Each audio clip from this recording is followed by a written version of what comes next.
Hey now, welcome back to the Star Trek Trivia Project. I haven't done one of these for maybe a year. Not that anyone knows that. It's Voyager Trivia. Why not do some Voyager Trivia? I haven't thought about Voyager for a while. This card gives me no indication what episode this will be from because it's just the ship. So it makes me think it might be from the... Or maybe it'll just be questions about the ship. I'm anticipating questions about like the the gel packs, or how it can land, or its class, which is an Intrepid class ship, or maybe even the crew complement, which I do not know. I think it was like 150 maybe, very small, and the warp drives that could go up and down because that was supposed to address the issue that they wrote themselves into a corner on during Next Gen, where we couldn't go past a particular warp because it was destroying the environment. All right, so let us see what's in store for us as we read some Voyager questions, and we'll go in. All right. Hey, how am I doing? It's all about, yeah, I'm really good at the cards. So as I said, it's an Intrepid class starship. There we go.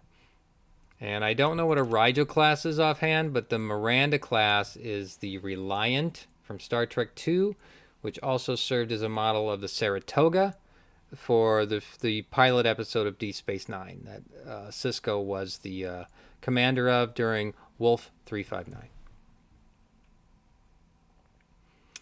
Minimum number of personnel to have operated Voyager for more than a week. What?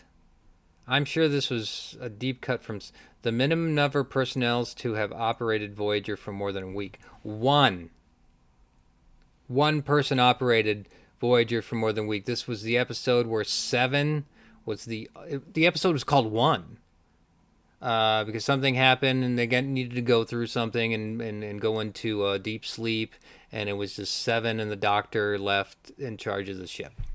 So it was really just Seven, because conveniently for that episode the Doctor wasn't a real person, so that doesn't make sense. But I haven't watched that in a while. I think that might be something to watch later on. That's a good episode. That was a good Jerry Ryan 7 and 9 episode. I recommend it highly. Yes, 7 and 9 alone. There we go. All right. Where did Voyager get swept up by the aliens known as the Caretaker? Oh, that's an easy one. Where did they get swept up? In the Badlands in the Alpha Quadrant.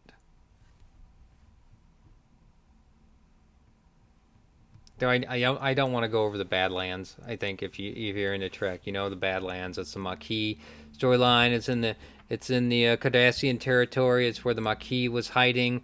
You know, the only reason we had the Maquis in the first place was because of Voyager. But I'll leave that alone. In the Badlands in the Alpha Quadrant. All right. Voyager crew spent a year fighting a race who could erase entire worlds from space-time. Who were they?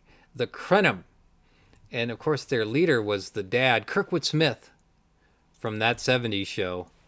What was his name? Foreman. Well, that was the last name, but I don't remember his first name. But that's okay. The Krenim Imperium.